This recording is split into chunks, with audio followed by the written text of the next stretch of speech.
Navpravah news સમયની સાથે અફવા નહીં ફક્ત સમાચાર।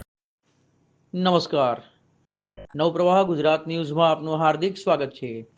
સમગ્ર ગુજરાતમાં 1 મેથી 31 મે સુધી હેલ્મેટ ડ્રાઈવ કાર્યક્રમનું આયોજન કરવામાં આવ્યું છે, જેના ભાગરૂપે આજરોજ નર્મદા જિલ્લા ટ્રાફિક પોલીસ શાખાના સ્ટાફ દ્વારા જિલ્લા પોલીસ વડા કચેરી તેમજ નર્મદા જિલ્લા કલેક્ટર કચેરી બહાર હેલ્મેટ ચેકિંગ ડ્રાઈવની રાખવામાં આવી। નર્મદા જિલ્લા પોલીસ વડાની સૂચના અનુસાર જિલ્લા ટ્રાફિક શાખાના પીએસઆઈ SS મિશ્રાની ઉપસ્થિતિમાં હેલ્મેટ ચેકિંગ ડ્રાઈવ યોજાઈ।